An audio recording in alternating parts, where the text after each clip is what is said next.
जीरी प्यारी रजधानी लागे, महारानी लागे। मने मीठो मीठो सरयू जीरो पानी लागे। सीताराम जीरी प्यारी रजधानी लागे, महारानी लागे। मने मीठो मीठो सरयू जीरो पानी लागे। ओ सीताराम जीरी प्यारी रजधानी लागे, महारानी लागे। मने मीठो मीठो सरयू जीरो पानी लागे। सीताराम जीरी प्यारी रजधानी लागे, महारानी लागे। मन मीठो मीठो सरयू जीरो पानी लागे। धन्य कैकेयी धन्य सुमित्रा धन्य कौशला मैया। धन्य कैकेयी धन्य कौशल्या धन्य सुमित्रा मैया। धन्य भूप दशरथ के आंगना, धन्य भूप दशरथ के अकेले चारों भैया, अकेले चारों भैया। प्रभु की कोटली रसीली ऐसी वाणी लागे, महारानी लागे। मन मीठो मीठो सरयू जीरो पानी लागे। सीताराम जीरी प्यारी रजधानी लागे, महारानी लागे। मन मीठो मीठो सरयू जीरो पानी लागे। ओ मन मीठो मीठो सरयू जीरो पानी लागे। मन मीठो मीठो सरयू जीरो पानी लागे। जो लोग अयोध्या गए होंगे उनको पता होगा। जीवन जना लाओ मिले। और सफेद काल ये बोलना चाहते हैं कि अब तो राजा राम को बना दिया जाए, अपने जीवन का लाभ प्राप्त करिए। और जैसे ही मन में ये भाव आया, लोगों से पूछा, सभा लगी और सभा में जैसे ही लोगों से पूछा, सबने कहा महाराज यह विचार उर आनि न पाए, सुदिन सुअवसर पाए। प्रेम पुलकित तन मुदित मना, गुरु ही सुनायो। महाराज राजा दशरथ को यह मिला और सारे लोगों की जब सम्मति देखी तो राजा दशरथ गुरु जी के पास में गए और तुरंत गुरु जी के पास जाकर के हाथ जोड़ करके प्रार्थना की। और गुरु जी से कहते हैं कि महाराज आपसे एक बात बोलना चाहता हूँ। क्या इस संसार में ऐसा क्या है जो गुरु के चरणों की रज को पूजन करने से नहीं मिल सकता? ये बहुत गंभीर बात है प्यारे, याद रखना। मैया पार्वती कहती है कि गुरु के वचन अप्रतीत न जे। जिसको अपने गुरु के वचनों पर विश्वास नहीं होगा तो सपने सुगमना सुख सिद्धि दे। उसे स्वप्न में भी कभी सुख नहीं मिल सकता जिसे अपने गुरु के वचनों पर विश्वास ना हो। गुरु के चरणों पर प्रेम करोगे तो क्या होगा? गोस्वामी तुलसीदास जी कहते हैं, दशरथ जी ने कहा, जे गुरु चरण रेणु सिर धरई, ते जग सकल विभव बस करई। जे गुरु चरण रेणु सिर धरई, जे गुरु चरण रेणु सिर धरई, ते जग सकल विभव बस करई, ते जग सकल विभव बस करई।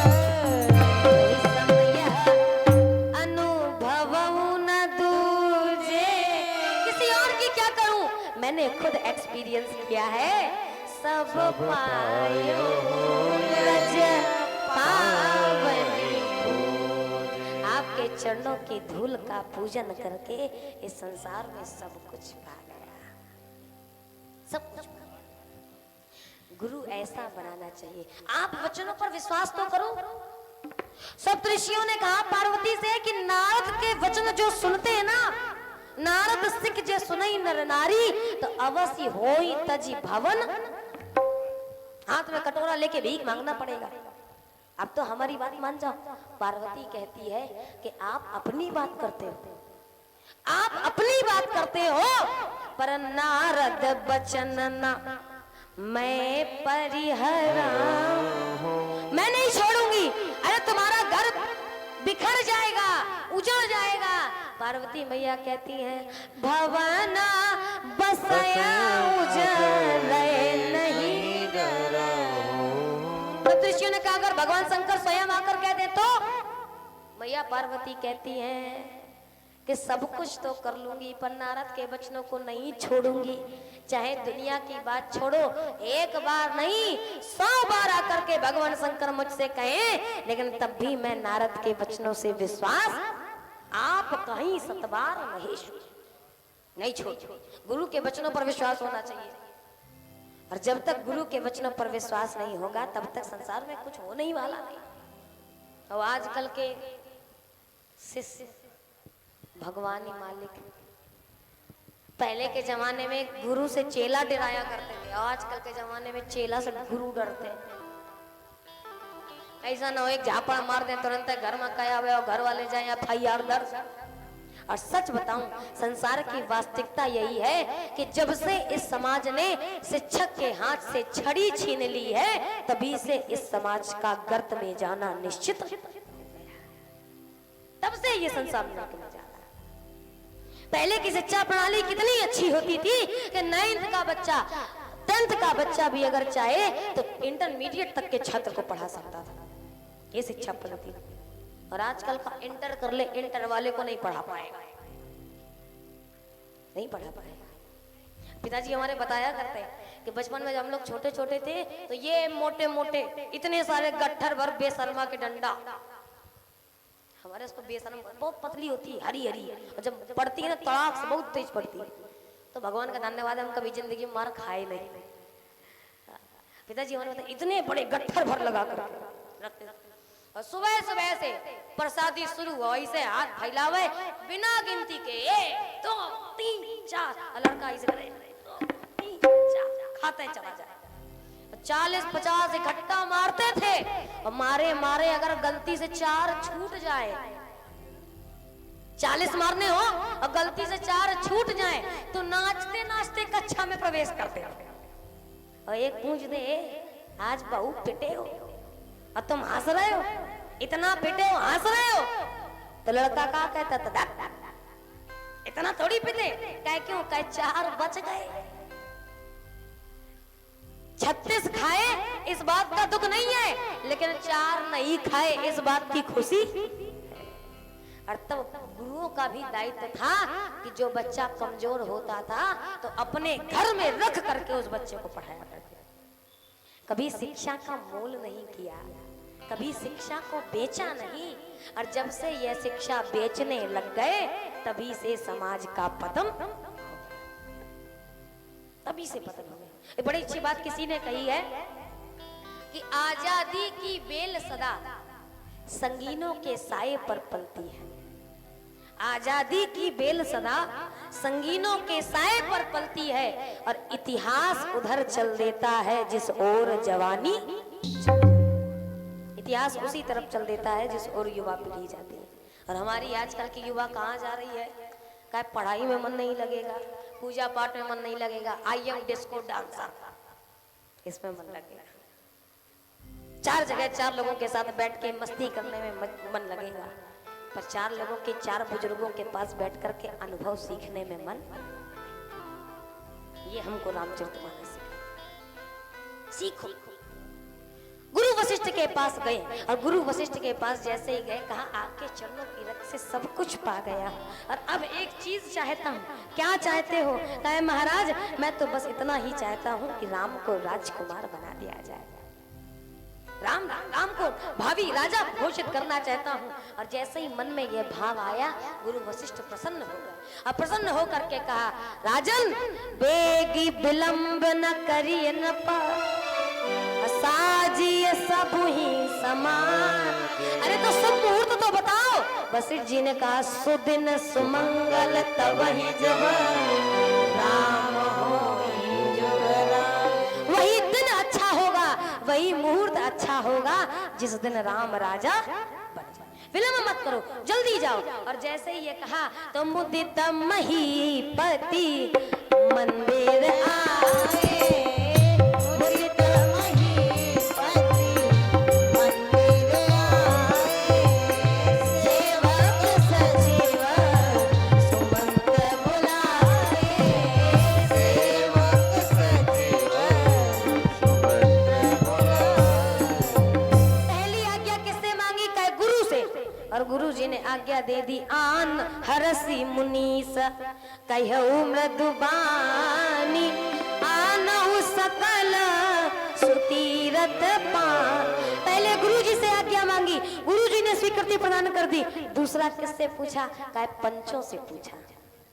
पंचायत लगती है ना, 5 लोग बैठते हैं मुख्य, तो नगर के पंचों से पूछा क्यों भैया राम को राजा बनाया जाए? तो पंच कहते हैं जो 5 ही मत लागयनी का, तो करहु हर्षिया राम ही टीका। और तीसरा किससे पूछा? कहे सारे नगर वासियों से पूछा क्यों भैया राम राजा बनेगा तो खुश हो? तो सारे नगरवासी कहते हैं जग मंगल भल काज विचारा,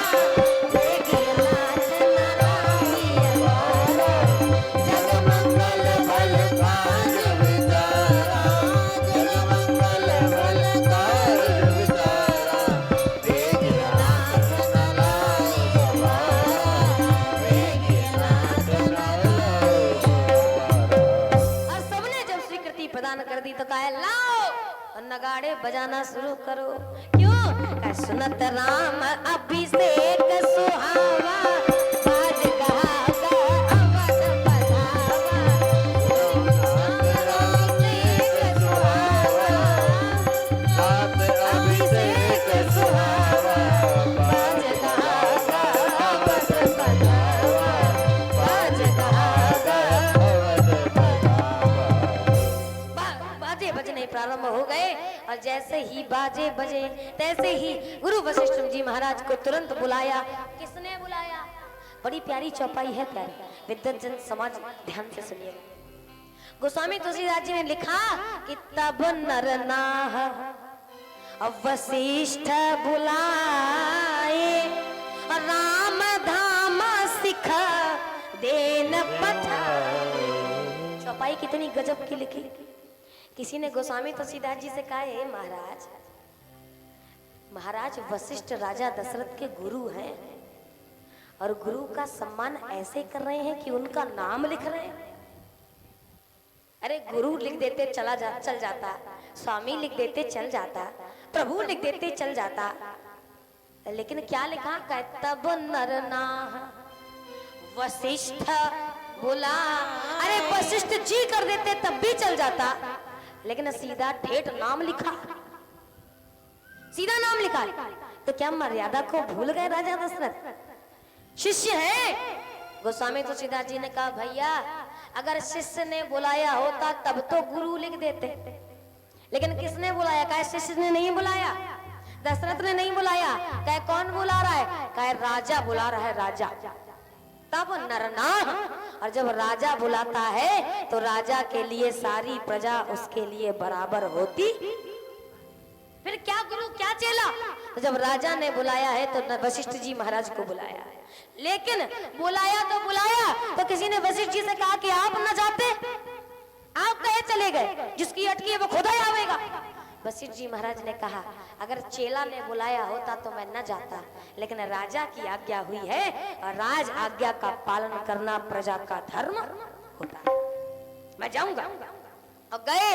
जाने के बाद जैसे ही पहुंचे तो राजा दशरथ जी ने कहा वशिष्ठ जी से कि जाइए और राम जी को सिखावन दीजिए, राम राजा बनने वाले, राम धाम सिख देन पठाए। वशिष्ठ जी गए और जैसे ही गए राम जी ने दरवाजे पर ही देख लिया, प्रणाम किया और प्रणाम करके राम जी ने कहा कि सेवक भवन स्वामी आगम। मैं सेवक, आप स्वामी, अरे कोई करता तो मुझे बुला लेते, आप मेरे द्वार पर आए हैं। अब जान गया क्यों आए हैं, क्यों कहा इस सेवक की कुटिया को धन्य करना चाहते हैं, इसलिए आज स्वामी मेरे दरवाजे पर आया है। जैसे ही आए सारा सिखावन दिया। जैसे ही सिखावन दिया, जितने नगरवासी थे, रात्रि का समय हो गया, घी के दिए जल रहे हैं और घी के दिए जल के सब नाच रहे हैं और सब बस इतना ही सोच रहे हैं, क्या सकल कहाई कब हुई रही काली, बिगन मना वही देव कुचाली। सकल कहाई कब हुई रही काली, मना वही देव कुचाली, बिगन मना वही देव कुचाली। अच्छा एक बात बताओ, पूरी अयोध्या नगरी में कोई ऐसा है जो ये चाहता हो कि राम राजा न बने? पूरे नगरवासी चाहते हैं कि राम राजा बन जाए, सारा निवास चाहता है राम राजा बन जाए, सारी माताएं चाहती हैं कि राम राजा बन जाए, यहाँ तक राजा दशरथ भी चाहते हैं राम राजा बन जाए। और राम राजा बनेंगे तो संसार का कल्याण होगा कि संसार का नाशवान होगा? कल्याण होगा ना, तो ये अच्छी बात है ना कि राम राजा बन जाए। लेकिन गोस्वामी तुलसीदास जी कहते हैं राम राजा बने ये सब कोई चाहता है, लेकिन जितने ऊपर बैठे हैं ये सब चाहते हैं कि राम राजा। यही संसार का नियम है प्यारे। आप कोई भी अच्छा काम करने जाओगे तो दुनिया में कोई कुछ बोले या ना बोले, लोग कहेंगे वाह भैया बड़ा अच्छा काम है, अच्छा अच्छा है, करो करो करो। लेकिन ये जितने कुर्सी पर बैठे हैं इन सब के कुर्सी डोलने लगेगी। ये इतना अच्छा काम कर रहे हैं, लोगों के मन को भा रहा है, लोगों के मन को प्रिय हो रहे हैं, इसका मतलब अगली पंचवर्षीय लड़ाइयां हैं, इसका मतलब अगली पंचवर्षीय हमारा पत्ता। ये जितने पदवी वाले हैं सबका सिंहासन डोलता है। इनका भी डोल गया। विघन मनावई देव कुचाली। एक ने कहा क्यों मना रहे हैं? कहा लोगों को अच्छा लग रहा है कि अयोध्या में बधावा बज रहा है, पर इनको गोस्वामी तुलसीदास जी कहते हैं तिनहि सुहावना नगर बधा। उदाहरण कितना अच्छा दिया, कहे चांदनी रात सबको अच्छी लगती है, लेकिन चोर को चांदनी रात कभी अच्छी क्यों? उसे तो चोरी करनी पड़ती है, और चोरी करेगा चंद्रमा की चांदनी दिखाई देगी तो कहीं ऐसा ना हो कि पकड़ जाए। अंधेरे की रात चोर को अच्छी लगती है, उसी प्रकार से अयोध्या का बधावा सबको अच्छा लग रहा है, पर इंद्र को, देवताओं को अच्छा नहीं लगा। अब क्या किया जाए? गुरु बृहस्पति से पूछा गया क्या करें? भगवान बृहस्पति ने समझाया है भगवान के कार्य में विघ्न मत डालो, नहीं समस्या का भाजन बनना पड़ेगा, भोगना पड़ेगा। कहे महाराज अगर नहीं डाला तो फिर हमारा काम कैसे होगा? जिसके लिए भगवान आया है बरनी न जाए अनीत घोर निशाचर जे करे हिंसा पर अति प्रीत तिनके पावन कवन मिति। भगवान किस लिए संसार पर आता है? स्वयं भगवान गीता पर कहते हैं यदा यदा हि धर्मस्य ग्लानिर्भवति भारता अभ्युत्थानम् अधर्मस्य तदात्मानं सृजाम्यहं परित्राणाय साधूनां विनाशाय च दुष्कृतां धर्म संस्थापनार्थाय संभवामि। और गोस्वामी तुलसीदास जी भी कहते हैं भगवान कब आता है? का जब जब हो ये धर्म कहे हानि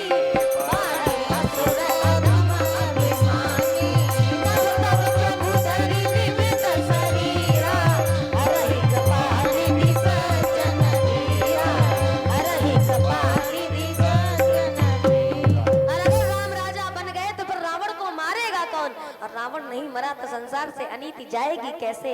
इसलिए कुछ ऐसा करो कि राम राजा ना बन पावे। तो क्या करे? सरस्वती मैया को याद किया और सरस्वती मैया से कहा जाओ जा करके बुद्धि फेर दो, बुद्धि फेर दो। और जैसे ही आज्ञा मिली सरस्वती चली, पूरी अयोध्या में सरस्वती घूमी, लेकिन एक भी व्यक्ति ऐसा नहीं मिला कि जिसकी मति सरस्वती फेर पाए। अयोध्या का कोई व्यक्ति ऐसा नहीं है जो राम के विरुद्ध सोच भी सकता। यहाँ तक कि अगर आप लोग मैया कैकेयी को बुरा कहते हैं तो यदि सरस्वती चाहती तो कैकेयी की बुद्धि फेर सकती थी ना। अगर राम के प्रति मैया कैकेयी के मन में विरोध भाव होता, द्वेष भाव होता, तो सरस्वती मैया आती और कैकेयी की बुद्धि फेर देती। कैकेयी को मंथरा के सामने इतना झंझट करना पड़ता क्यों? क्योंकि कैकेयी की मति भी वैसी नहीं है, बहुत प्रेम करती है राम से, पूरी अयोध्या प्रेम करती है। लेकिन एक सदस्य ऐसा मिल गया जो अयोध्या का नहीं है, क्योंकि अयोध्या के किसी भी व्यक्ति की मति नहीं फेर पाई सरस्वती, लेकिन किसकी फेरी? का नाम मंथरा मंदमती चेरी कैकई के अजस पुटारी ताही कर गई गिरा मती। मंथरा की बुद्धि फेर गई। मंथरा कैसी है? कि पैर के अंगूठे से लेकर शीश की चोटी तक खोटी है, किसी एंगल से अच्छी नहीं है, इसलिए सरस्वती बुद्धि फेरी। और जैसे ही बुद्धि फेरी तैसे ही मंथरा। एक ने कहा मंथरा कहते हैं किसे? ए भैया ये मत सोचना कि केवल त्रेता युग में ही मंथरा थी, कलयुग में भी मंथराएं आए हैं। अब त्रेता युग में तो एक का मंथरा थी जिसने पूरे अयोध्या को उजाड़ कर दिया। हद की बात, कलयुग में घर घर मंथरा है, घर घर मंथरा। सोचो का ही हाल होगा। मंथरा किसे कहते हैं? क्या मंथरा उसे कहते हैं कि जिसकी बातों को सुन करके आदमी का मन थरथरा जाए, हाँ एकदम कांपने लगे, उसका नाम मंथरा। ऐसी मंथरा। और जैसे ही बुद्धि फेरी तैसे ही गई। लोगों से पूछा, पूछे सी लोगन कहा उछाहू, राम तिलक सुनि भाव उदाहू। और जैसे ही मन में आग लगी सीधा गई कैकेयी मैया के पास, सीधा कैकेयी के भवन पर गई। और जैसे ही कैकेयी के भवन पर गई, गोस्वामी तुलसीदास जी कहते हैं नाम कितना गजब का लिखा है, याद रखिएगा। रामचरितमानस में 2 पात्र ऐसे हैं कि जिसके लिए आप निर्णय नहीं कर सकते कि हम इनकी वंदना करें कि निंदा करें। 2 पात्र ऐसे कहे कौन? और दोनों पात्र ऐसे हैं कि उनकी निंदा होने का नाम अलग है और वंदनीय होने का नाम अलग है। माताओं बहनों बड़े गौर से सुनिएगा। 2 पात्र कौन है? कहे पहली है मैया सती। सती के बारे में हम नहीं कह सकते कि उनकी पूजा करें, वंदना करें कि उनकी निंदा करें, नहीं कह सकते। और नाम कितने? का यदि अच्छा कार्य करती हैं तो कौन है? का संग सती जग जननी भवानी। ये भव की पत्नी भवानी अर्थात शंकर की पत्नी है। और जब बुरा काम किया तब शंकर जी की पत्नी है। कहना कौन है? कह चले भवन संग दक्ष कुमार। अब ये शंकर जी की पत्नी नहीं, अब ये दक्ष की बिटिया है। बहुत बड़ा संकेत है माताओं बहनों। इसी प्रकार से दूसरा पात्र है मैया कैकेयी। इसके बारे में हम नहीं कह सकते कि वंदना करें कि निंदा करें। क्यों? कह निंदा कैसी? कह निंदा ऐसी कि सबसे निम्न से निम्न व्यक्ति से लेकर के समाज का सबसे उच्च जाति का व्यक्ति भी कैकेयी की निंदा करता है। वशिष्ठ जी महाराज से पूछा कैकेयी कैसी? वशिष्ठ जी महाराज कहते हैं काई कुमति कैकेयी के, ये कुमति है। और निषाद राजगुह जो समाज का सबसे निम्न प्राणी है, उससे पूछा कैकेयी कैसी? तो कहता है कैकेयी नंदनी मंदमती कठिन कुटिलपन कीन, जहि रघुनंदन जानकी सुख अवसर। निषाद राजगुह भी निंदा करता है, लेकिन बड़ाई कौन कर रहा है? कहे चित्रकूट के धाम पर अर्धरात्रि के समय बड़ी सभा के सामने राम अपने मुख से स्वयं कहते हैं कि दोष दे जननी जड़ते,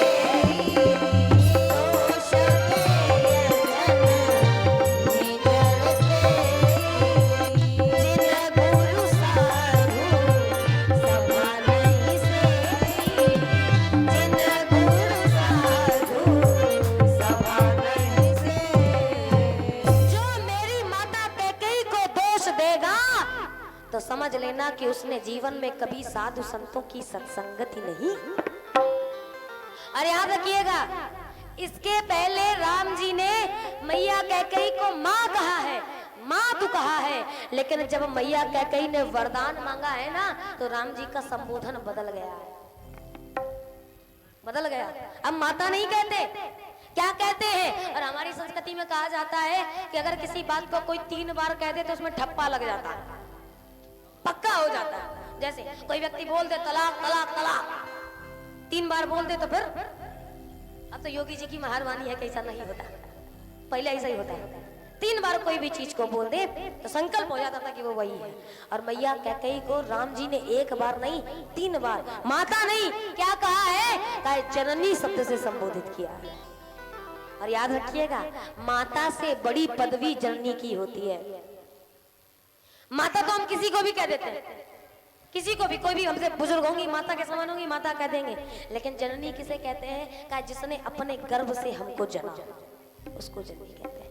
और राम जी ने मैया कैकेयी को जननी कहा है। चौपाई पढ़िएगा, अयोध्या कांड के प्रारंभ में ही चौपाई मिलती है। भगवान ने पूछा मुई को मात तात दुख कारण करऊं जतन जई होए निवारण। और जैसे ही सारी कहानी सुनाई तो राम जी क्या कहते हैं, माता नहीं माँ नहीं, क्या कह सुन जननी सोई सुत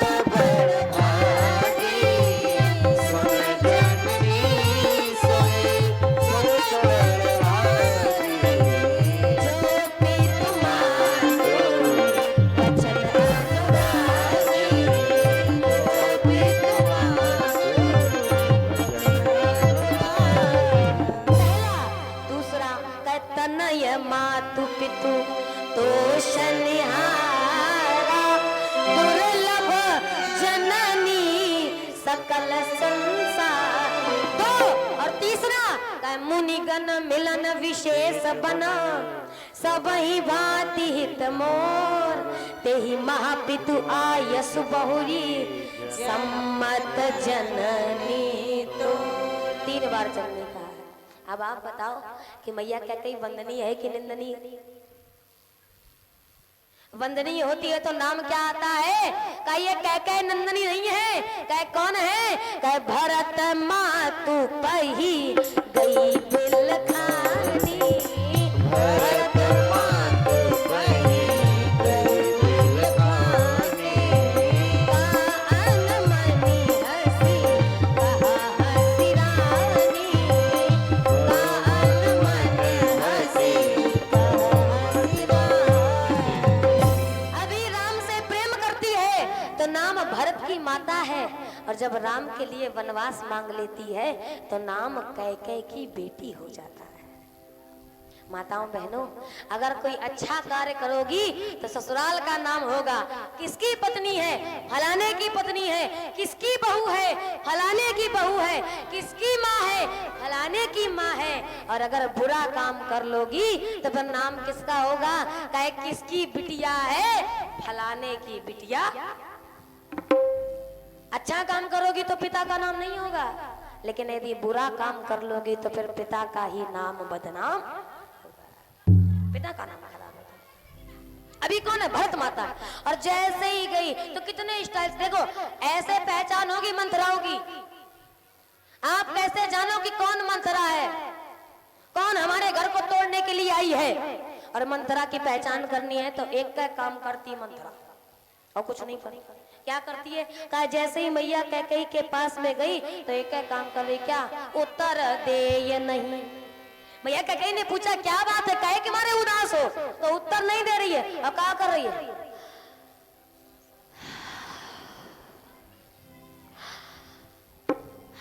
ऐसा अस्थमा के मरीज तो यही आ।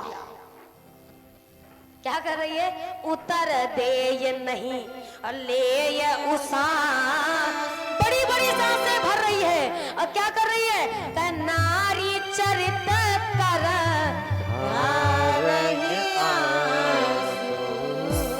तुरंत रोना शुरू कर दिया। और सुन लो अम्मा, जो तुम्हारे पास आवे लंबी लंबी सांसें भरे और तुरंत आंसू बहाव अब शुरू कर दे, समझ जाना कि मंथरा मौसी हमारे घर आ गई है। बड़ी सुंदर तुलना है प्यारे। मानस में 2 ही स्त्रियां, एक मंथरा दूसरी सूर्पनखा, है ना। कैसे पता कौन मंथरा कौन सूर्पनखा, पहचान देखिएगा। जो हद से ज्यादा रोवे वो मंथरा, और जो हद से ज्यादा हंसे वो, याद रखिएगा स्त्रियों को हंसना भी चाहिए तो मर्यादा में रहकर। अगर मर्यादा से बाहर हंसती हैं तो उनकी गिनती सूर्पनखाओं में आएगी। राम जी के पास आई तो कैसे बोली, थोड़ा सा मुस्कुराई, कहे नहीं गोस्वामी तुलसीदास जी कहते हैं बोली बचन बहुत मुस्काई, बोली बचन बहुत मुस्काई, बोली बचन बहुत मुस्काई, बोली बचन बहुत मुस्काई। थोड़ा बहुत नहीं हंस रही है, बहुत हंस रही है। और जब कोई स्त्री बहुत हंस हंस के बातें करे तो समझ जाना कि ये कोई और नहीं, ये रावण की बहिनी सूर्पनखा ही। हद से ज्यादा रोना भी बुरा है और हद से ज्यादा अति सर्वत्र वर्जते। क्यों? अति का भला न बोलना, अति की भली न चूक, अति का भला न बरसना, अति की भली न धूप। कोई भी चीज अति में रहकर करोगे तो वो अच्छी नहीं कहलाती। एक ने कृष्ण से पूछा ये बताओ जहर क्या? ए अठन्नी चवन्नी चुप्पा बैठना, बैठो हल्ला ना मचाओ नहीं फेंक देंगे उठा के।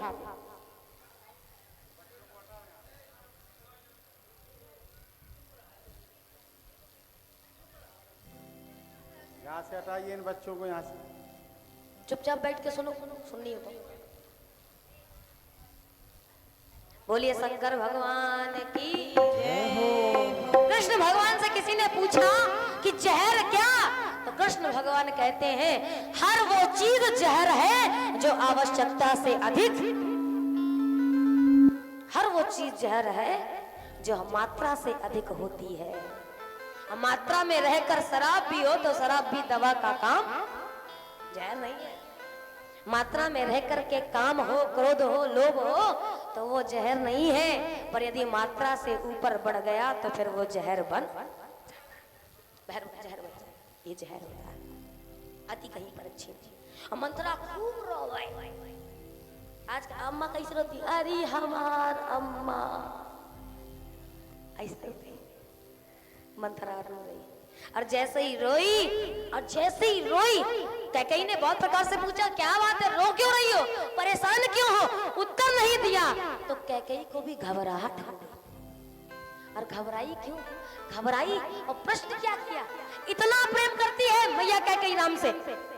सबसे पहला प्रश्न कैकेयी ने मंत्रा से किया और कहती है सभय रानी कह सिकिन। सबसे पहले पूछती है क्या बात है, इतनी उदास हो, रो रही हो क्यों? ये बताओ ठीक तो है ना, ठीक तो है ना? मंत्रा को लगा सबसे पहले यही पूछेगी कि भरत ठीक है कि नहीं, क्योंकि भरत की माता सबसे पहले कोई भी मैया अपने ही बेटे के बारे में पूछती है। लेकिन कैकेयी ने क्या पूछा? पहला प्रश्न कुशल राम महिपाल, राम ठीक है कि नहीं? और जैसे ही राम का नाम लिया तो मंत्रा को लगा चलो कोई बात नहीं, राम से ज्यादा प्रेम करती है, हो सकता है दूसरे नंबर पे भरत का नाम आ जाए, दूसरे नंबर पे आ जाए। दूसरे नंबर पे पूछा किसके बारे में? कहा राजा ठीक है कि नहीं, राजा दशरथ के बारे में। इसके बाद कहा लखन भरत रिपु धवन सुनी भागवरी। चौथे नंबर पे पूछा भरत ठीक है कि? अब बताओ क्या आप कह सकते हो कि ऐसी माता कभी राम से विरोध करेगी? क्या कभी राम के प्रति घृणित भाव रखेगी? कह सकते हो? इतना प्रेम करती है। और जैसे ही ये सुना तो मंत्रा बोली हाँ तुम तो ये कहीं करोगी। क्यों? अरे तुम पूछ रही हो राम ठीक है कि नहीं, मैं कहती हूँ क्या का राम को छोड़ करके अयोध्या में किसकी कुशलता है? कौन ठीक है? क्यों? कह राम ही छाड़ी कुशल के ही आजू, राम ही छाड़ी कुशल के ही आजू, जेहि जने सब भेजुवरारू, जेहि जने सब भेजुवरारू। जिसको राजा राम बनाने वाले हैं, युवराज बनाने वाले हैं, राम को छोड़ करके भला किसकी कुशलता होगी? और विश्वास नहीं मानोगे, जैसे ही ये सुना कैकेयी गदगद हो गई।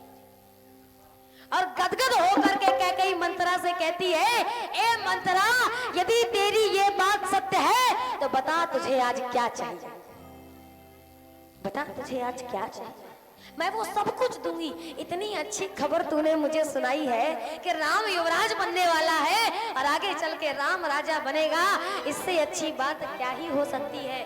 और इतनी अच्छी बात में तू मुंह फुला के घूम रही है, तू उदास घूम रही है, कारण बता, उदास क्यों है? और जैसे ये पूछा तो मंत्रा कहती है भगवान इतना प्रेम करती है, इतना प्रेम करती है तो मैं इसको भरूंगी कैसे? भाई आदमी भरा तभी जाता ना जब 1-2% तो घृणा होनी चाहिए, तब तो भरा जाएगा। अब कैसे भरूं? मंत्रा चुप रही, नहीं बोली। और इसीलिए बोलते अति का भला न बोलना, ज्यादा बोलना भी खतरे से गाली नहीं है। अगर कह इतना कह करके चुप हो जाती तो भी समस्या बन जाती, तो भी कोई बात नहीं थी। लेकिन आगे क्या बोली? आगे कैकेयी बोली, कैकेयी ने कहा कि राम ही राज और जो साच हो काली तो ही करो चख पूतरया, जो तू चाहती है वो मैं तुझे दूंगी। और जैसा ये कहा मंत्रा ने कहा इतना प्रेम करती है? हाँ, तो कहा है तू तो इतना प्रेम करती है पर राम तुझे प्रेम नहीं करता, राम नहीं करता। कैकेयी ने कहा ऐसा तुझसे किसने कहा? कौन कहता है कि राम मुझे प्रेम नहीं करता? कौन कहता है? मंत्रा कहती मैं कहती हूँ। अरे अपनी सगी माँ से भला ज्यादा कौन किसे प्रेम करेगा? तो कैकेयी को इतना विश्वास है राम पर। और कैकेयी कहती है तुम कौशल्या की बात करती हो? मैं कहती हूँ क्या कौशल्या समा सब महतारी, कौशल्या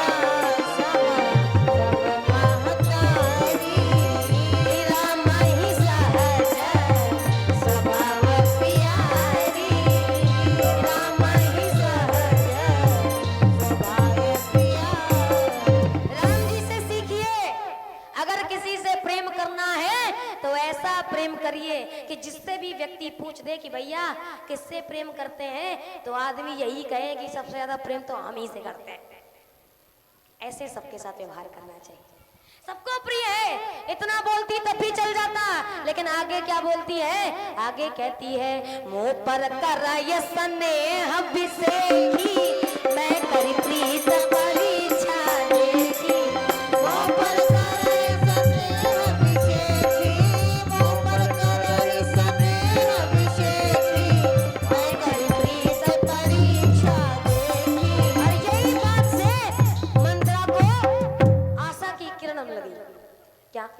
मंत्रा से कैकेयी ने कहा राम सबको बराबर प्रेम करते हैं लेकिन मुझे अधिक प्रेम करते हैं। मंत्रा ने कहा तुमको कैसे पता? कैकेयी बोलती है मैंने परीक्षा लेकर देखा है। और जैसे ही ये कहा मंत्रा ने कहा पता चल गया। क्या? कहे परीक्षा वहीं पर होती है जहां पर संशय होता, जहां संदेह होता है परीक्षा वही होती है, और जहां संदेह नहीं होता तो फिर परीक्षा का कोई काम। इसका मतलब कि इसको संदेह था कि राम इससे प्रेम करते हैं कि नहीं, इसलिए इसने परीक्षा ली। और परीक्षा ली मंत्रा फिर भी चुप रही। और आगे कैकेयी बोली हे मंत्रा सच सच बताओ। कहे क्या?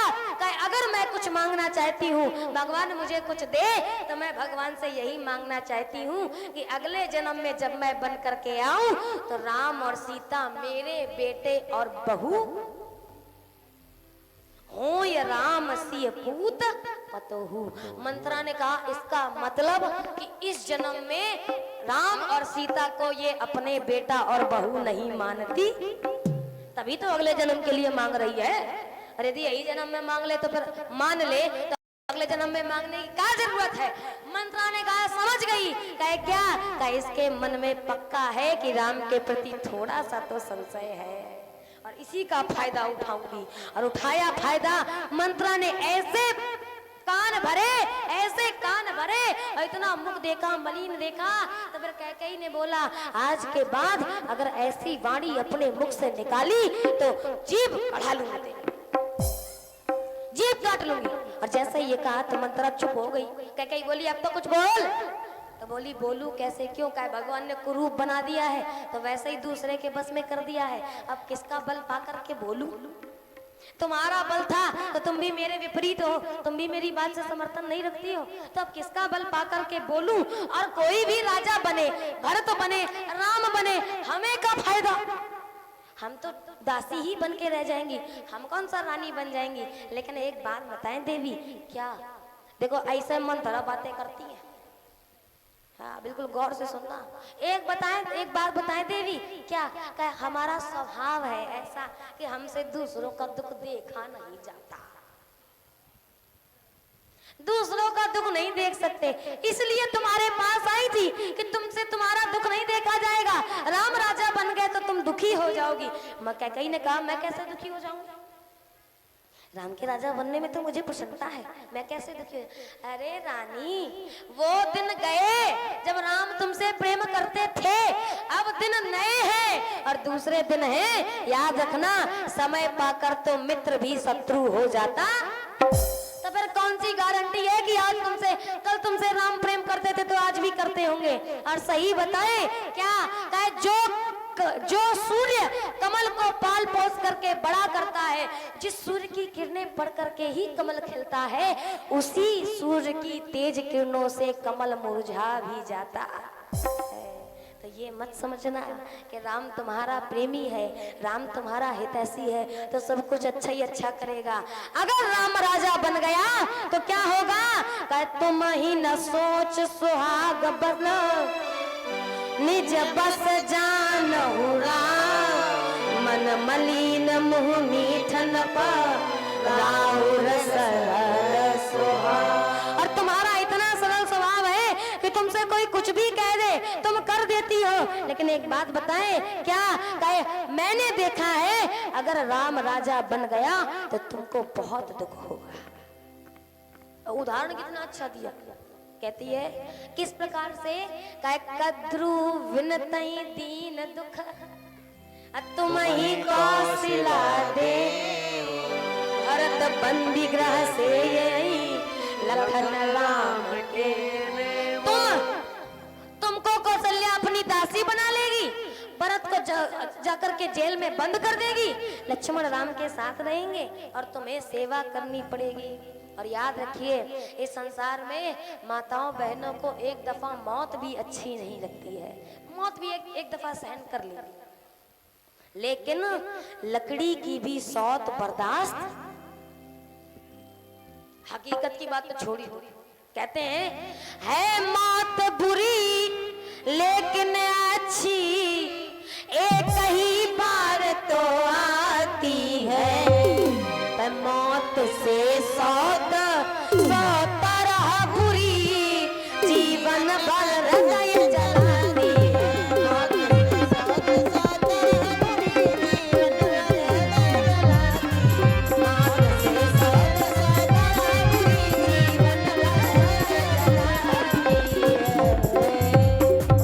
से सौ तरह बुरी होती है जो जीवन पर्यंत दिल जलाती है, हृदय जलाती है। और ऐसा ही होगा तुम्हारे साथ में। कौन साथ है जो अपनी साथ को प्रेम आनंद में देख सकती है? और जैसे ये कहा तो कैकेयी को बात में दम लगी, मंत्रा की बात में दम लगी तो मंत्रा से कहा अब क्या करें, अब क्या करें? तो मंत्रा कहती है कुछ मत करो, जो मैं कहती हूँ वो करो, जो मैं कहती हूँ वो करो। और जैसे ही ये कहा गोस्वामी तुलसीदास जी ने माथा ठोक दिया। और गोस्वामी तुलसीदास जी ने कहा सत्य कहा है किसी ने कि को ना कुसंगति पाए न साई,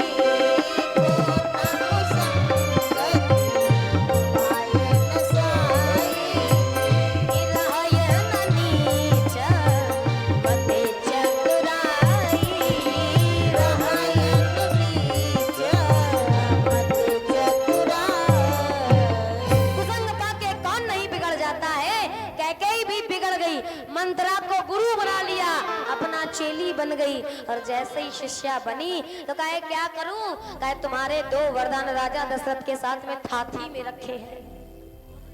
कैसे रखे हैं? कहे जब देवासुर संग्राम हुआ तो देवताओं ने राजा दशरथ को बुलाया कि हमारे पक्ष से आप लड़िए। राजा दशरथ उसी समय पर नई विवाह करके आए थे मैया कैकेयी से, और इतने आसक्त थे, इतने कामासक्त थे कि एक क्षण के लिए भी कैकेयी मैया का चेहरा देखे बिना नहीं रह सकते। अब देवताओं का जैसे ही निमंत्रण आया सो बड़े उदास हो गए, लेकिन क्या करें, कर्तव्य कहता है कि देवासुर संग्राम में भाग लेना चाहिए। लेकिन देवी तुम्हारा चेहरा देखे बिना रहूंगा कैसे? तो कैकेयी ने कहा फिर चिंता मत करो, मैं भी आपके साथ चलती हूँ। कैकेयी भी युद्ध करने के लिए गई, साथ में गई। और जैसे ही साथ में गई तो राजा दशरथ रथ चला रहे थे और रथ भी चला रहे थे, युद्ध भी कर रहे थे। राक्षसों ने बाण बरसाना प्रारंभ किया, समस्या में पड़ गए, क्या करें, रथ चलाएं कि युद्ध करें? तो कैकेयी ने कहा आप पीछे हटिए, आप युद्ध करिए, मैं रथ चलाती हूं।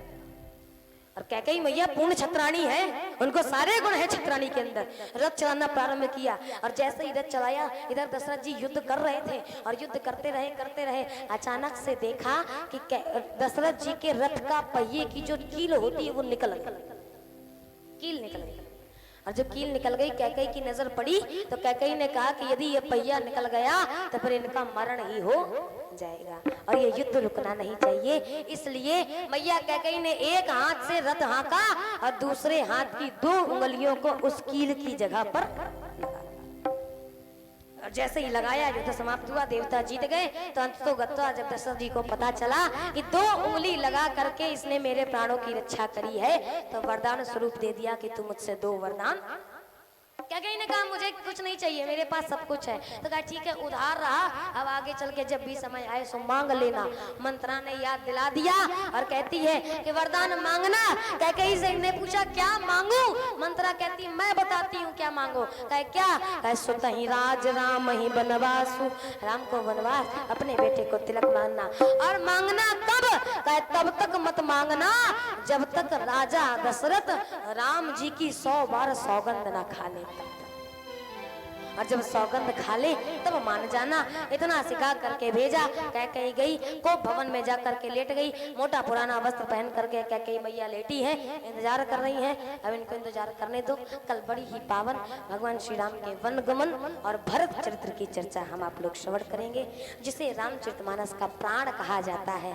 ऐसा भरत चरित्र है, अद्भुत ज्ञान का सागर है, विद्वानों का समाज है और विद्वानों की ही कथा है भरत चरित्र। इसको हम लोग श्रवण करेंगे। इसी के साथ आज की बाकी पुष्पांजलि को ही पर समर्पित करते हैं। बोलिए शंकर भगवान की जय। बहुत ही प्यारी कथा आप सब सुन रहे हैं। एक निवेदन,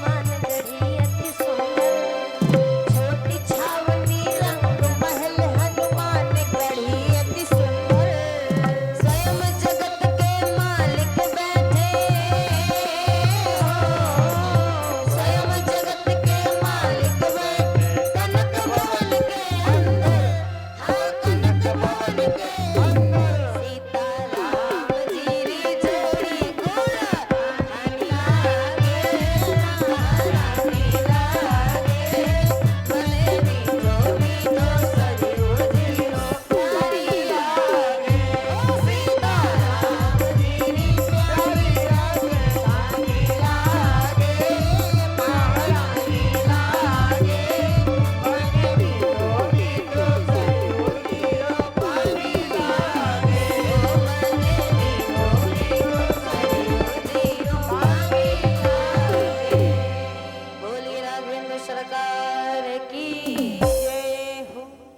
गोस्वामी तुलसीदास जी महाराज कहते हैं जब ते ब्याही राम गृह आए,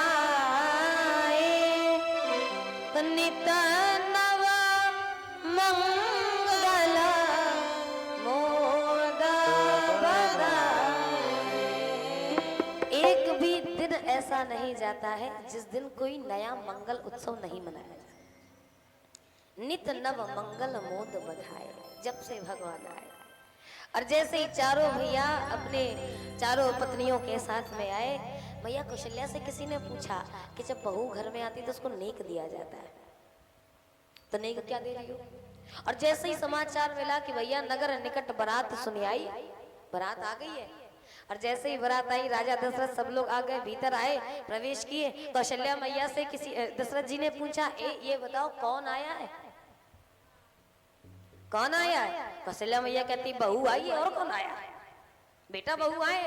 दशरथ जी ने कहा ना ना ना, ये गलती मत करना, बहू नहीं आई है, क्यों? आपको भगवान के जन्म के बाद बताया गया था कि व्यक्ति का जैसा नाम होता है उसके अंदर गुण भी वैसे ही होते हैं। यथा नाम तथा गुणा, जैसा नाम वैसे ही गुण। अब हमने नाम क्या रख दिया, क्या कौन आई है, क्या बहू आई है। तो आपको पता है बहू का मतलब क्या होता है? पता है बहू का मतलब क्या? क्या जैसा नाम वैसा गुण। किसी ने पूछा बहू का मतलब क्या? हमने कहा बहू उसे कहते हैं जो सास ससुर का पी जाए लहू, उसका नाम है जय हो। सास से किसी से भी पूछो झगड़ा करती तो क्या कहती? सास यही कहती है, बस का होता है खूने पिए है, ऐसी बहू। एक ने पूछा अच्छा सास का मतलब क्या होता है? सास किसे कहते हैं? हमने कहा सास कहते हैं जो बहू को ना लें दे एको मिनट के सांस। ये काम कर, वह काम कर, यह काम कर, वह काम कर, और एक क्षण के लिए बैठ जाए, थोड़ी देर आराम कर ले, बैठ जाए तो तुम सास कहेगी दिन भर फैली रहती, कोनो काम है धाम नहीं। नाम सोच समझ के रखिए। दशरथ जी ने कहा बहू नहीं आई है, कौन आया है? कहा परलर कनिया। ये रामचरितमानस है। कौन आया? कहा दूसरे की बेटी। और तुम्हारे यहाँ क्या बन के आई? बहू। कहे ना वधू बन आई, तुम्हारे यहाँ वधू बन के आई है। कौशल्या मैया ने कहा हाँ तो क्या करे? कहे पता है उसका ख्याल कैसे रखना है, जानती हो कैसे रखना है? कहे कैसे रखना है? कहे राखे नयना पलक की ना। जिस प्रकार से आंखों के गोलकों को पलके रखती है, उस प्रकार से अपनी वधू का ख्याल रखना है। इसीलिए तो हम रामचरितमानस सुनते हैं ना, एक एक पात्र से हम सीखें कि हमें बनना कैसा है।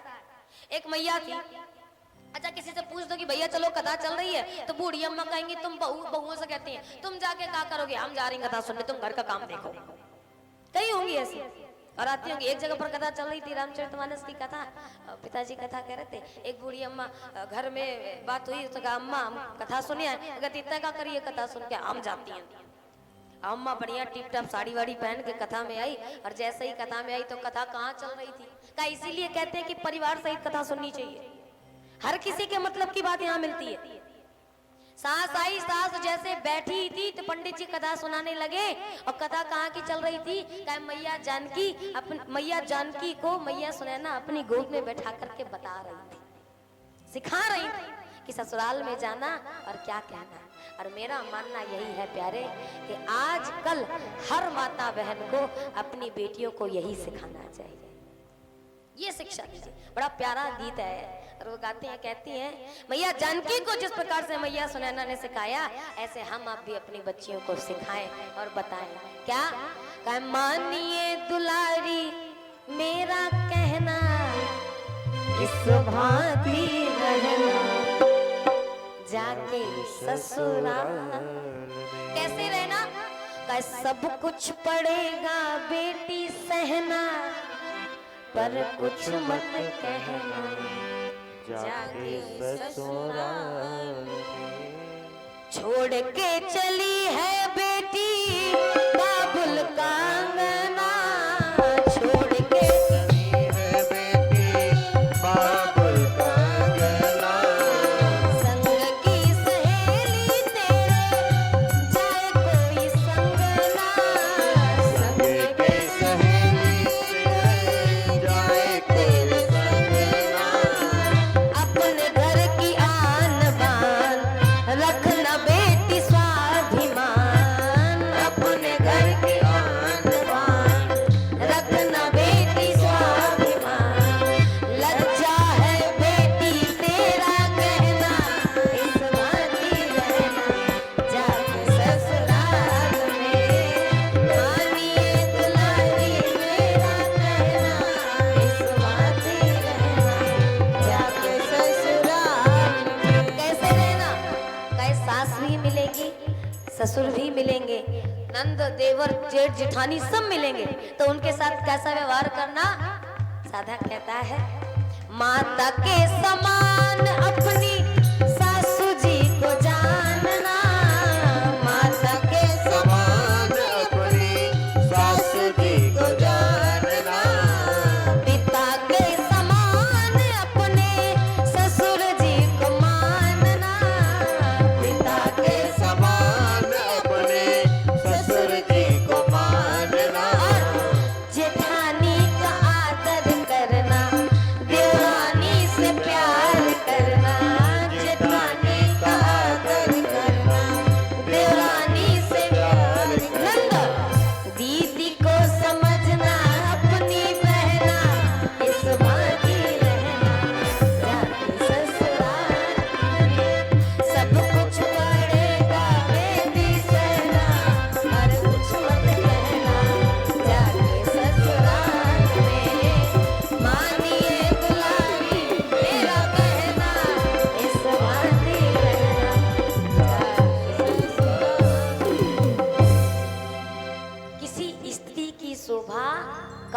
कुंडल, गले का हार, हाथ की चूड़ियों से नहीं होती।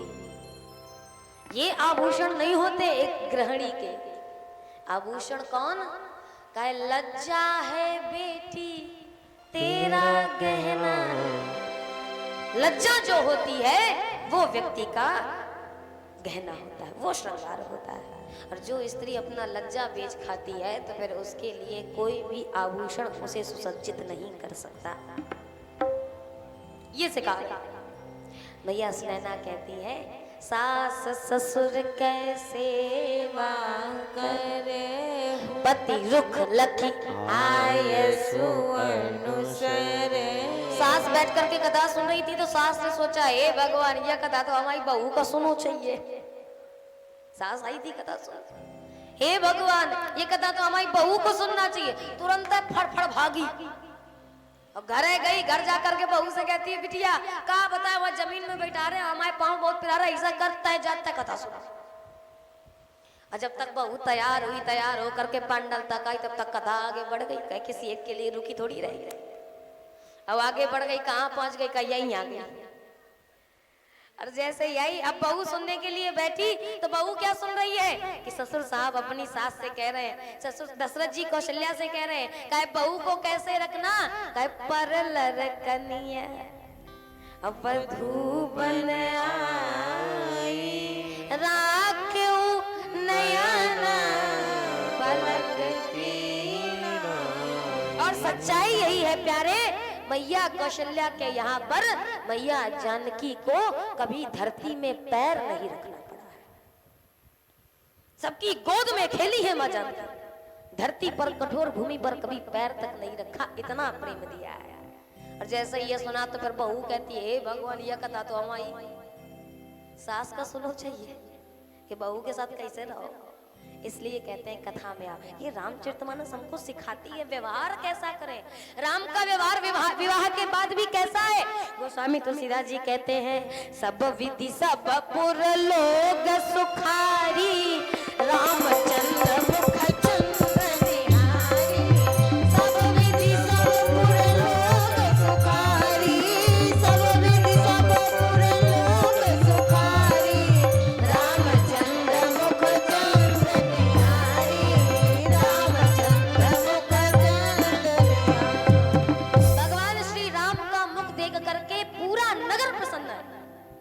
सब प्रकार से प्रसन्न है। ये रामचरितमानस हमको सिखाती है।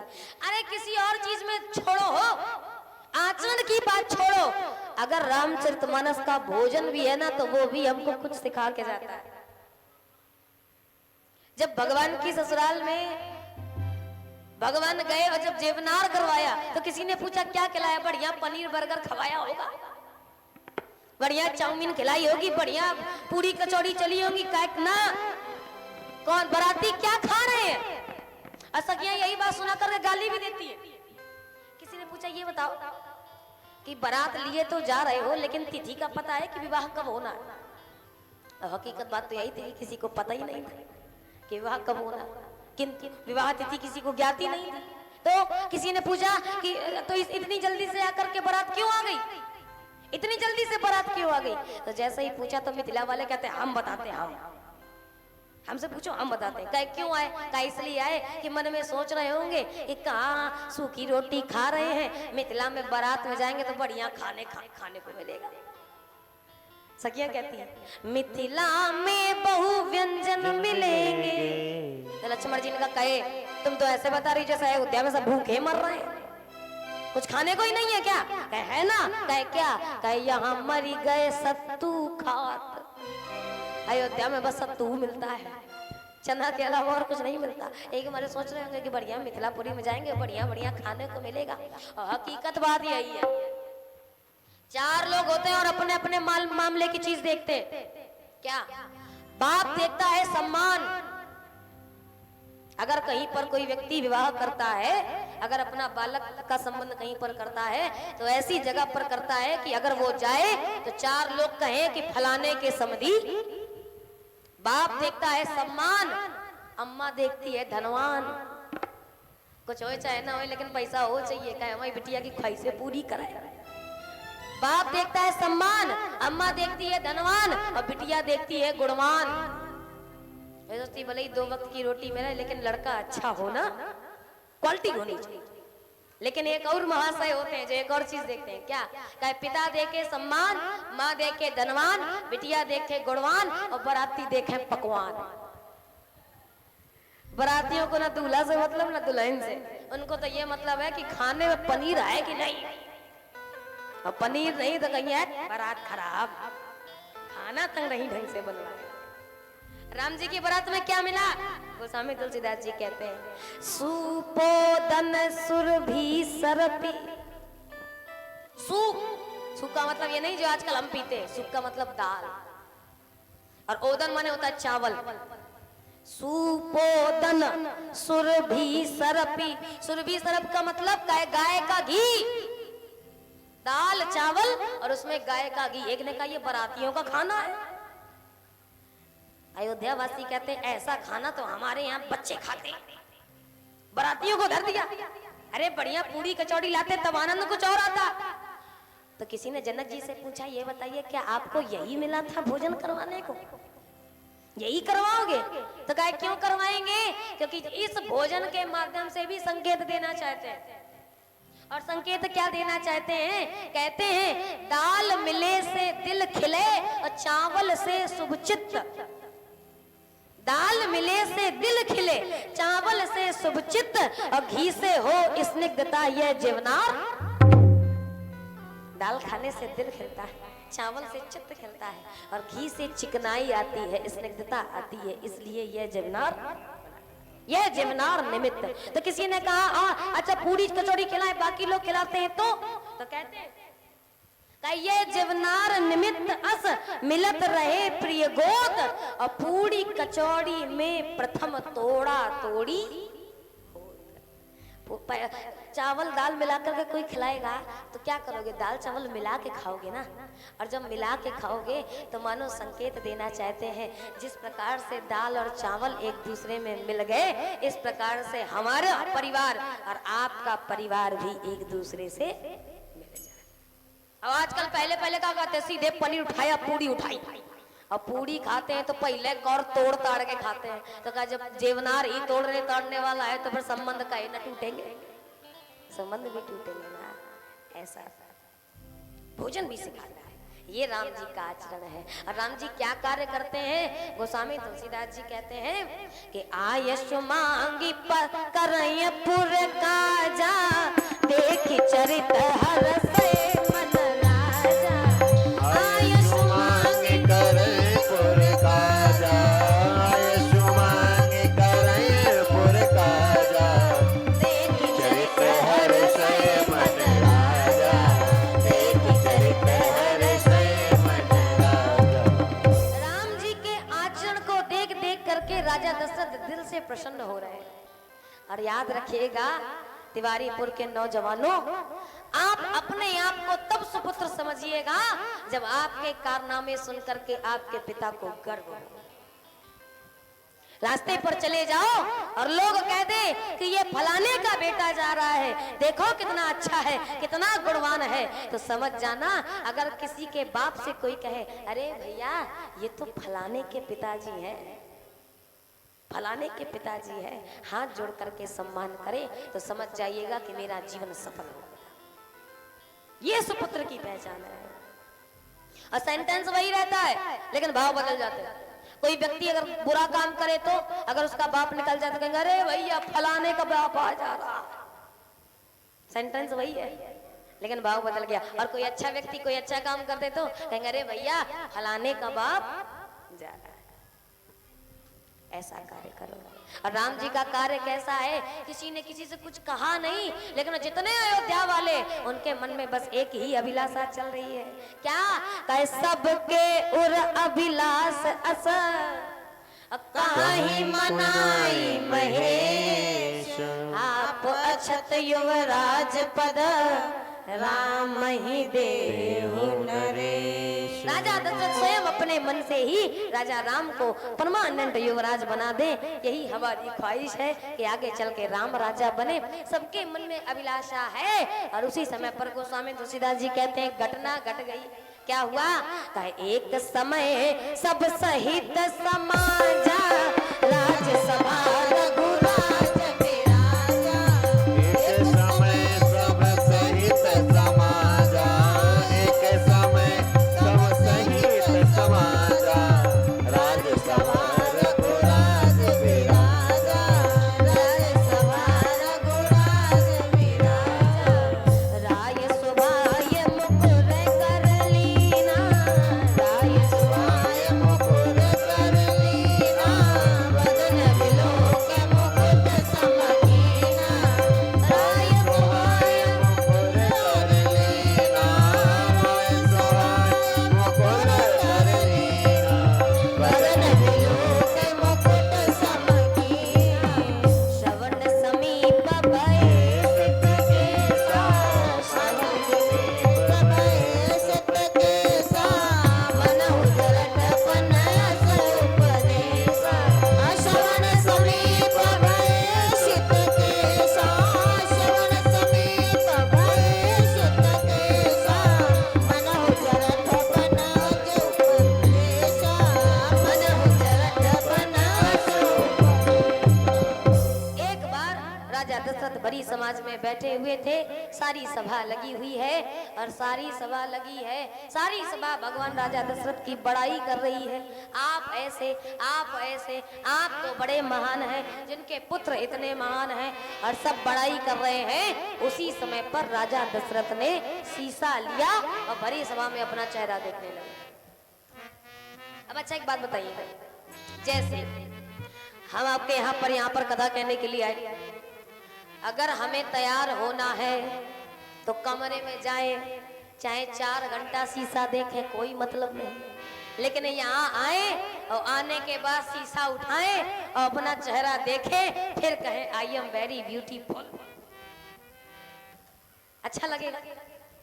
हाँ कि ना? मर्यादा के विरुद्ध है ना?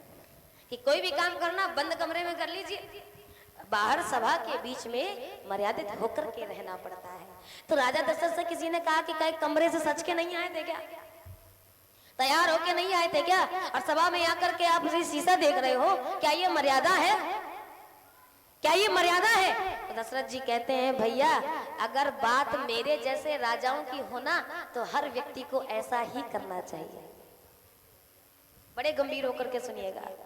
चल क्या रहा है यहाँ मेरे दरबार में? क्या चल रहा है? क्या मेरी बड़ाई चल रही है, प्रशंसा चल रही है। और याद रखिएगा, समाज में जब भी कोई व्यक्ति आपकी प्रशंसा करे तो एक बार शीशा उठाइएगा और शीशा उठाकर अपना चेहरा देखिएगा कि जो ये प्रशंसा कर रहे हैं मैं उसके लायक हूं या। क्योंकि यदि आपने प्रशंसा के लड्डू नहीं बचा पाए तो फिर नारद जी जैसा हाल हो जाएगा। राम जी क्या करते हैं? राम जी बड़ाई करते हैं दशरथ की नारद जी की। रूख बदन करी बचन मृदु बोले श्री भगवान, तुमरे सुमिरन ते मिटे मोह मार मद। ए नारद, तुम्हारे सुमिरन से तो मोह मार मद मान सब कुछ मिट जाएगा। तुम इतने अच्छे हो, तुम परम ज्ञानी हो, तुम परम भागवत हो। और जैसे ही इतनी बड़ाई करी, नारद जी फूल गए। और ऐसा फूले भगवान से मांग लिए, महाराज हमको सुंदर बना दो। तो भगवान से मांगा बनाओ सुंदर, लेकिन भगवान ने बना दिया बंदर। जय हो। क्यों? प्रशंसा यदि भगवान किसी की करे, कोई व्यक्ति करे, तुरंत अपना चेहरा देखिए। एक व्यक्ति की और करी, किसकी का? हनुमान जी महाराज। और भगवान कैसे प्रशंसा कर रहे हैं? सामने हनुमान जी खड़े, राम जी बैठे और सर नीचे किए और ऐसे कहते हैं, सुन सुत तो ही उरिन मैना, देखो कर विचार मन माही। सुन सुत तो ही उरिन मैना, सुन सुत तोय उरिन मैना, देखो कर विचार मन माही। गिरिजा जा सुप्रीत सेवकाई, बार बार प्रभु निज मुख गाई। गिरिजा जा सुप्रीत सेवकाई, बार बार प्रभु निज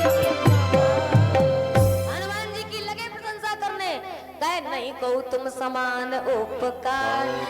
हे हनुमान, तुम्हारे समान कोई उपकारी नहीं है, तुम्हारे ऋण से कैसे उर्ण होऊंगा। और जैसे ही प्रशंसा करने लगे, हनुमान जी ने कहा मामला गड़बड़ है। क्यों? कहा ऐसा ना हो नारद जी जैसा हमारा हाल हो जाए। वो बनना चाहते थे सुंदर, बन गए बंदर। लेकिन भगवान से हम ये बताना चाहते प्रभु हम तो पहले से बने बनाए बंदर है, अब हमको कहा बनाओगे। अब भगवान प्रशंसा कर रहे, लगे प्रशंसा करने। हनुमान जी ने कहा अगर अब कुछ नहीं किया तो मामला गड़बड़ हो जाएगा, तो पहले क्या करो? कहा पहले तो अपना मुंह दिखा दो। हनुमान जी ने क्या किया बड़ी चतुराई के साथ में। अच्छा, हनुमान जी सेवक है राम जी के, राम जी स्वामी है। राम जी ऐसे मुंह करे, बड़ाई करने में लगे, सुन सुते तो ही अरे न मैं ना ही देखूं करे विचार मन मन। हनुमान जी ने कहा मुंह ऊपर करके बड़ाई करें तब तो बात समझ में आए। क्यों? भगवान जब भी व्यक्ति की प्रशंसा करें तो उनका मुख जरूर देखिए कि भगवान का मुख कैसा है। नारद जी की प्रशंसा तो करी, लेकिन चेहरा कैसा है? गोस्वामी तुलसीदास जी कहते हैं रूख बदन, चेहरा एकदम रूखा गुस्से वाला, लेकिन वचन कैसे? वचन मृदु। और ये क्वालिटी केवल भगवान में। हमारा आपका चेहरे गुस्से वाला होगा तो फिर वाणी भी गुस्से वाली निकलेगी, लेकिन भगवान गुस्से वाला चेहरा बनाए हैं और वाणी मधुर बोल रहे हैं। नारद जी ने गलती यही करी, वचन तो सुन लिए लेकिन चेहरा नहीं देखा। हनुमान जी ने कहा मैं पहले चेहरा देखूंगा कि मुंह कैसा बनाए। और चेहरा देखने के लिए क्या करूं? कहे भगवान को तो आज्ञा नहीं दे सकता कि प्रभु थोड़ी मुंह ऊपर उठा लो, क्योंकि ये तो स्वामी मैं सेवक हूं, कैसे कहूं? तो कहे फिर क्या उपाय? कहे या तो भगवान अपना मुंह ऊपर उठाए और या तो मैं अपना मुंह नीचे कर लूं। तो हनुमान जी महाराज मुंह नीचे कैसे करें? कहे फिर एक ही उपाय है, क्या? कहे दंडवत हो जाओ। गोस्वामी तुलसीदास जी कहते हैं सुनी प्रभु बचन मिलो की मुख दंडवत हुए, सुनि प्रभु बचन बिलो के मुख गात हरस हनुमंत चरण परे प्रेमा कुल त्राहि त्राहि। दंडवत हुए, लेकिन दंडवत आदमी कैसे होता है? दंडवत होता है कि उसका माथा धरती पर लगता है, ऐसे दंडवत। लेकिन हनुमान जी महाराज उल्टा दंडवत, ऐसे नहीं ऐसे दंडवत। और उल्टा लेटे तो जैसे ही उल्टा लेटे तो राम जी का मुख हनुमान जी को दिख गया। और जैसे ही हनुमान जी को राम जी का मुख दिखा, मुख कैसा? गात हर्ष हनुमंत, प्रसन्न मुख देखा तो हनुमान जी को तसल्ली हो गई कि चलो ठीक है हम अब बंदर नहीं बनेंगे। प्रसन्न मुख से प्रशंसा कर रहे हैं। पहली बात कि उल्टा दंडवत होकर के भगवान का मुख देखा, और दूसरी बात भगवान को अपना मुंह दिखाया। क्यों? कहे प्रभु हम पहले से बनाए बनाए बंदरा हैं, अब हमको और कुछ बनाने की जरूरत नहीं है। ये भगवान की प्रशंसा। व्यक्ति प्रशंसा करे तो पहले आप अपना चेहरा देखिए। भरत जी की प्रशंसा की भगवान ने, और कितनी प्रकार से प्रशंसा नहीं की हो। और जब भरत जी की प्रशंसा करी तो भरत जी मुस्कुराए। भरत जी मुस्कुराने लगे तो राम जी ने कहा लगता है प्रशंसा के लड्डुओं का असर हो रहा है। और याद रखिएगा संसार में सबसे बड़ा संत वही कहलाता है जो निंदा और स्तुति में बराबर रहता है। प्रशंसा हो तो फूले नहीं, और निंदा हो जाए तो दुखी ना हो, ऐसा व्यक्ति ही भगवान का भक्त बन सकता है। प्रशंसा की, मुस्कुराने लगे, और जैसे ही भगवान मुस्कुराए तैसे ही भरत जी मुस्कुराने लगे। राम जी को लगता है कि अब भरत को अभिमान हो जाएगा। और जैसे ही ये सोचने लगे भगवान लगे प्रशंसा करने। भरत जी से पूछा कहो कुछ समझ में आया कि तुम कैसे हो? भरत ने कहा हाँ आ गया महाराज, बहुत अच्छे से समझ में आ गया। क्या समझ में आया मुझको भी समझाओ। तो भरत कहते हैं कि प्रभु एक प्रश्न करूं? राम जी ने पूछा हाँ करो, क्या पूछना चाहते हो?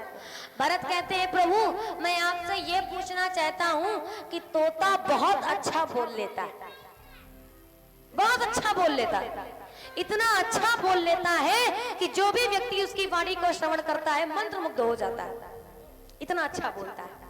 तो प्रश्न क्या है? क्या प्रश्न ये है कि तोता इतना अच्छा बोल लेता है तो इसमें बड़ाई किसकी है? तोते की या तोते को बोलना सिखाने वाले की? किसकी बड़ाई है? तोते की कि तोते को बोलना सिखाने वाले की? भरत जी ने कहा महाराज बंदर बहुत अच्छा नाच लेता है, इतना अच्छा नाचता है कि पूरी सभा मान सकता है, लेकिन इतना अच्छा नाचने वाले बंदर से यदि कोई पूछे कि तुम इतना अच्छा नाच लेते हो, कारण क्या है, तो एक बात बताओ, इसमें बड़ाई किसकी है, बंदर की या बंदर को नाच सिखाने वाले की? भगवान ने कहा कि बंदर को नाच सिखाने वाले की बड़ाई है, तोते को बोलना सिखाने वाले की बड़ाई है।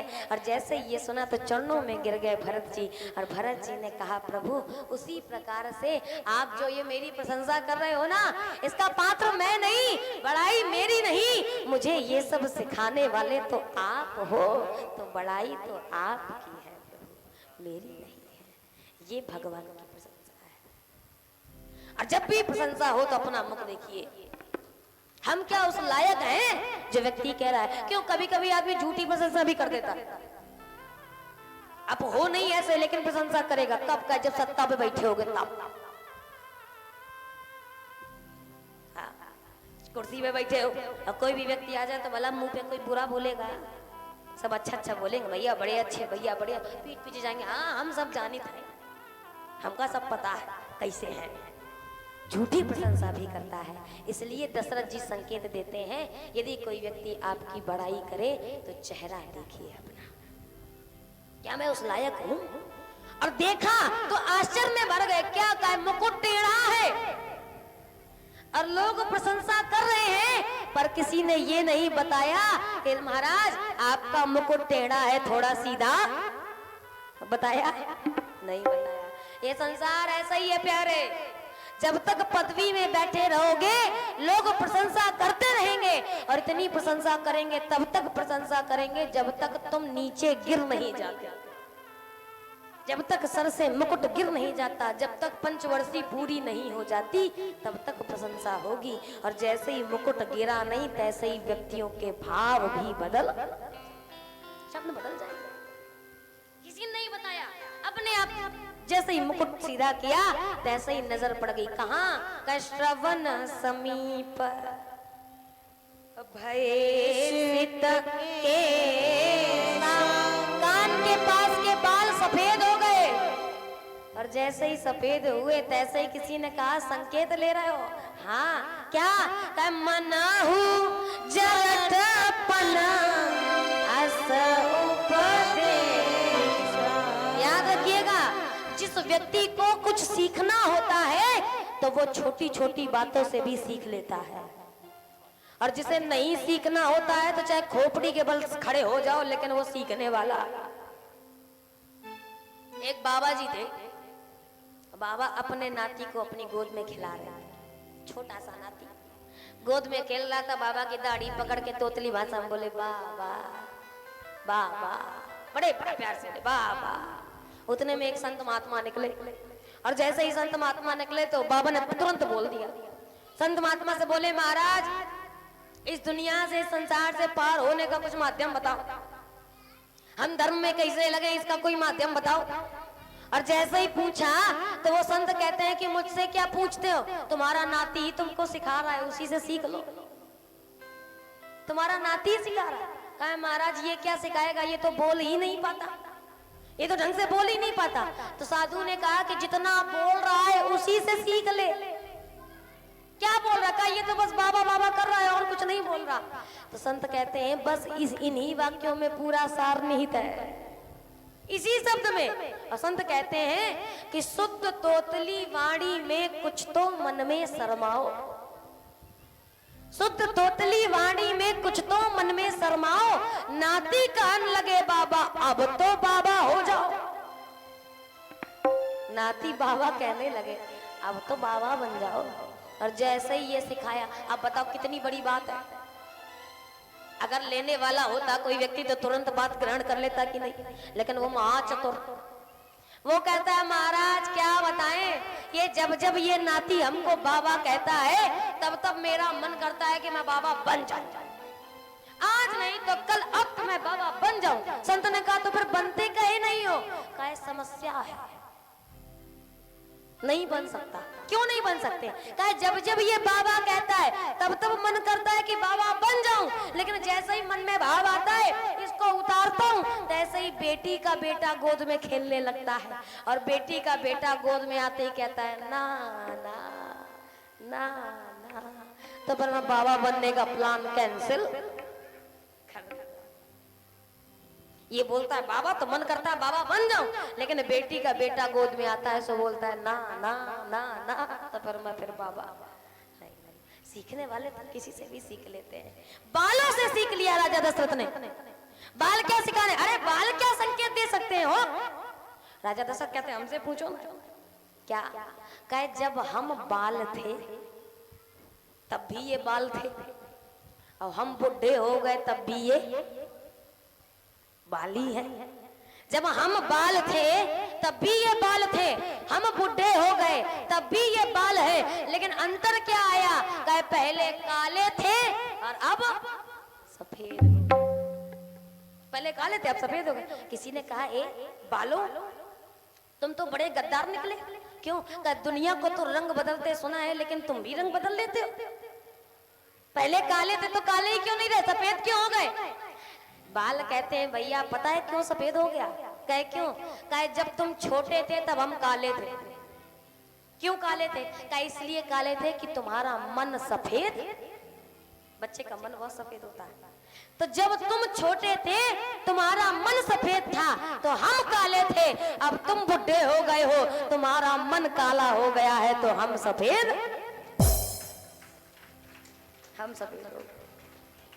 और भैया जब मन काला हो जाता है तो फिर काले में कोई और रंग कभी मिलता नहीं है। एक से किसी ने कहा कि काले हैं तो क्या हुआ, भगवान तो मिल जाता है ना, मिल सकता है। कहे नहीं मिलेगा। क्यों? कहे भगवान भी तो काला ही है, भगवान भी तो काला ही है। अब काले में काला कैसे मिलेगा? लेकिन अंतर क्या है? कहे अंतर ये है कि भगवान शरीर से काला है और हम मन से काला। तो साधक कहता है कि तुम तन कारे हम मन कारे, तुम तन कारे हम मन कारे, कहो कैसे मिले दो कारे कारे, कहो कैसे मिले दो कारे कारे। तुम तन कारे हम मन कारे, तुम तन कारे हम मन कारे, कहो कैसे मिले दो कारे कारे, कहो कैसे मिले दो कारे कारे। कौन मिलेगा? कहे जब एक काला हो तो दूसरा सफेद होना। निर्मल मन जन सो मोहि पावा, मोहि कपट छल शीघ्र न भावा। ये संकेत देते हैं बाल हमको। और कान के समीप बाल सफेद हुए। दशरथ जी को लगा मनहु जरठपन अस उपदेश। क्या उपदेश दे रहे हैं ये बाल? कनप युवराज राम कहते